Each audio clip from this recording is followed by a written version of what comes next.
Okay, ఇది machine on off button. Okay, on చేయగానే first option mix and daily. Okay. అంటే daily wear బట్టలు దీంట్లో 5 kg వరకు వేసుకోవచ్చు. 1 hour నడుస్తుంది.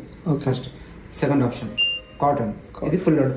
మనకు ఇది 8 kg మిషన్ కాబట్టి 8 pairs వరకు వేసుకోవచ్చు. 1 hour 57 minutes. ఓకే, 8 kg బట్టలు. ఓకే. థర్డ్ సింథటిక్, అంటే శారీస్, ఎక్కువ శారీస్ ఉంటే సపరేట్గా సింథటిక్ పైన యూజ్ చేయండి. 1 hour 58 minutes, 5 kg. Okay. Next baby wear పిల్లలై, ఓకే, ఇది ఒక 1 hour 49 minutes ఉంటుంది. 3-4 kg వరకు వేసుకోవచ్చు.